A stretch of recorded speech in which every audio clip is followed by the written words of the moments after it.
George Washington was the first president of the United States and is considered one of the greatest leaders in the nation's history.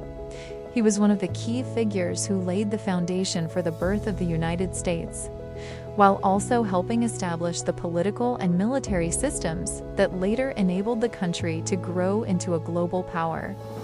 Americans often call him the father of his country to honor his tremendous contributions to the nation. Today, we will learn about George Washington, the only president in United States history to receive 100% of the Electoral College votes in the first two presidential elections. George Washington was born into a wealthy, landowning family in the colony of Virginia. His ancestor was John Washington, who emigrated from England to North America in the 17th century and settled in Virginia. George Washington's father was Augustine Washington, a successful plantation owner involved in various businesses such as farming, mining, and land trading. As a result, the Washington family owned large estates around the Pope's Creek and Bridges Creek areas of Virginia. George Washington was the son of Augustine Washington and Mary Ball Washington. He was born on February 22, 1732 at the Pope's Creek Plantation in Westmoreland County, Virginia.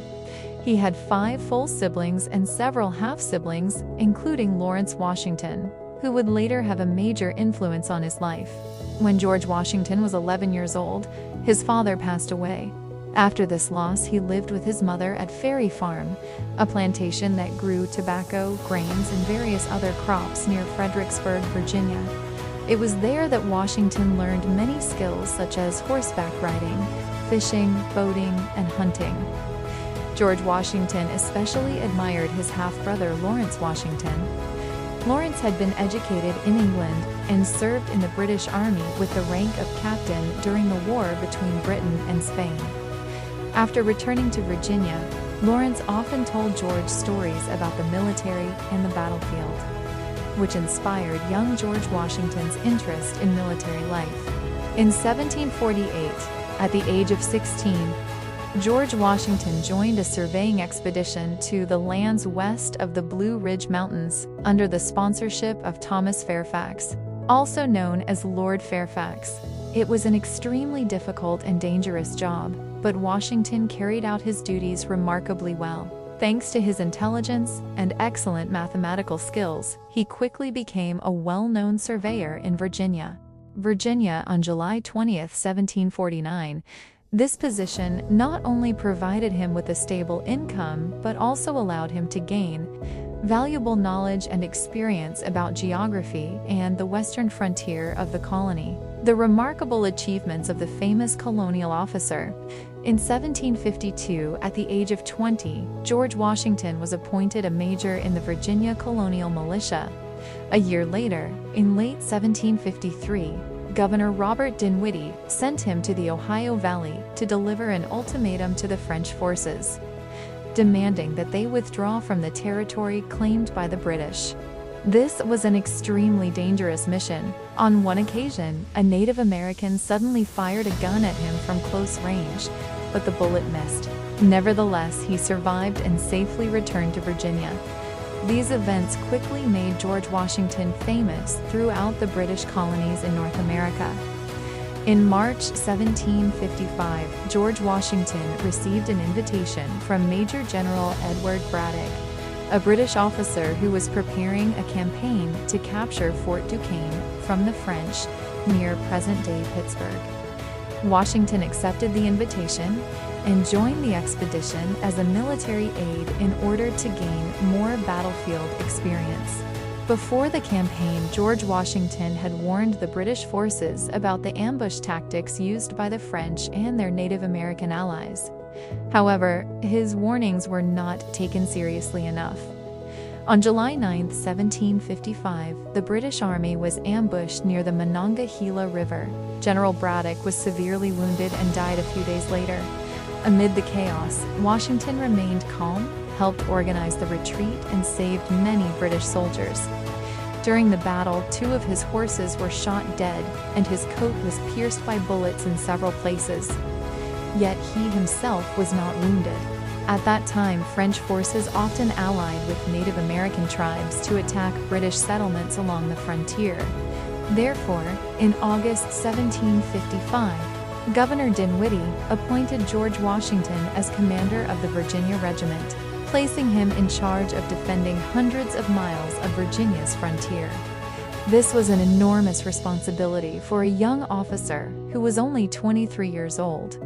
George Washington continuously urged the British military to launch a campaign to capture Fort Duquesne in order to put an end to the attacks along the frontier.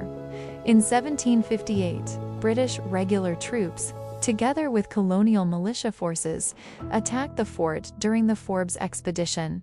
Under overwhelming pressure, the French were forced to destroy Fort Duquesne and retreat to Canada.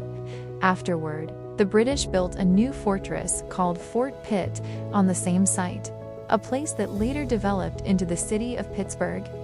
George Washington continuously urged the British military to launch a campaign to capture Fort Duquesne in order to put an end to the attacks along the frontier. In 1758, British regular troops, together with colonial militia forces, attacked the fort during the Forbes expedition. Under overwhelming pressure, the French were forced to destroy Fort Duquesne and retreat to Canada. Afterward, the British built a new fortress called Fort Pitt on the same site, a place that later developed into the city of Pittsburgh. After this campaign, George Washington became the most famous colonial officer in Virginia. He earned widespread respect for his courage, leadership, and exceptional ability to organize and train soldiers. Years of peace. On January 6, 1759, George Washington married Martha Dandridge Custis, a wealthy widow who already had 2 children from her previous marriage. George Washington was also elected to the Virginia House of Burgesses, where he began gaining political experience. During this period, he gradually built strong relationships with many influential leaders in Virginia, including Patrick Henry. His years in the Legislative Assembly helped Washington better understand how a representative government functioned, as well as the growing tensions between the British colonies in North America and Great Britain. George Washington owned thousands of acres of land and had transformed Mount Vernon into one of the most prosperous estates in Virginia. President of the United States, leading the American Revolution and becoming the first president. Delegates from 12 of the 13 British colonies in North America gathered in the city of Philadelphia to hold the First Continental Congress, the predecessor of today's United States Congress. At that time, tensions between the North American colonies and the British government were growing increasingly severe. Britain fell into a financial crisis and began imposing various taxes on the North American colonies to recover the costs of the war. One of the most controversial measures was the Stamp Act 1765, which required many types of documents. This caused anti-British protests to spread rapidly throughout the colonies.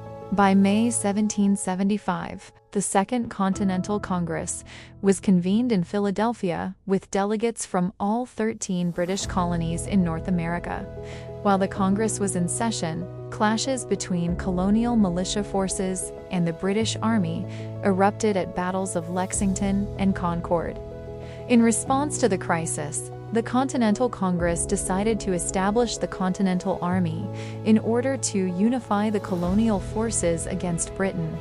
On June 10, 1775, John Adams nominated Virginia delegate George Washington to serve as Commander-in-Chief of the Continental Army. The proposal was quickly approved by the Congress. The following day, George Washington officially accepted command of the Army. John Hancock, president of the Continental Congress, granted him authority over the military forces of the colonies. Soon afterward, Washington left Philadelphia and traveled to Boston to take command of the Army.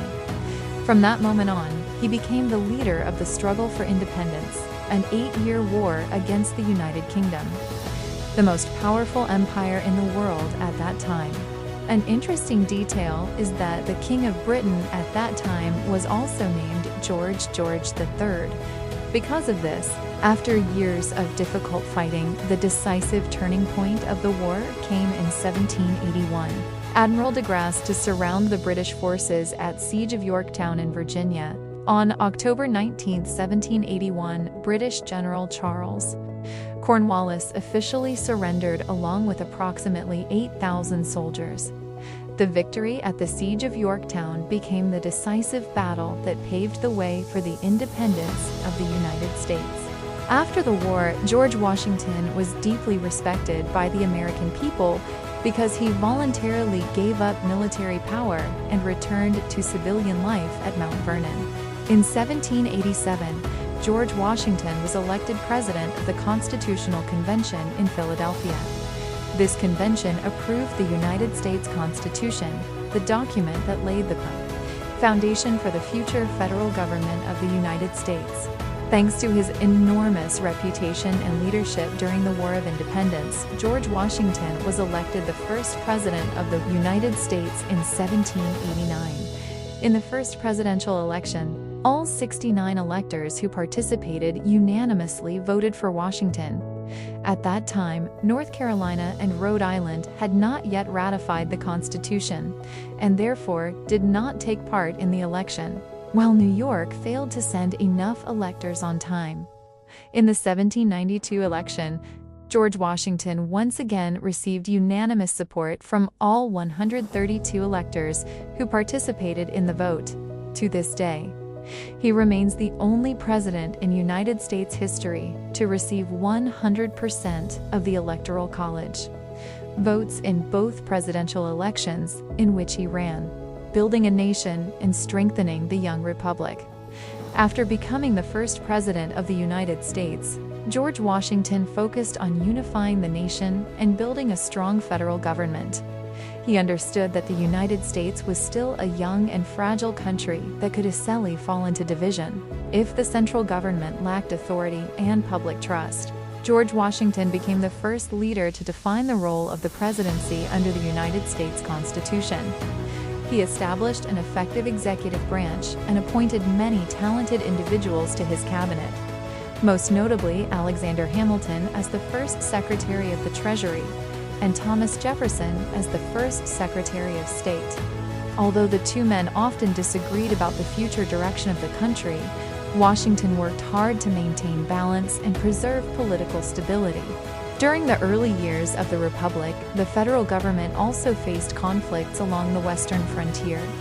After the United States Army won the Battle of Fallen Timbers in 1794, the Treaty of Greenville was signed in 1795 between the United States government and several Native American tribes in the Northwest Territory.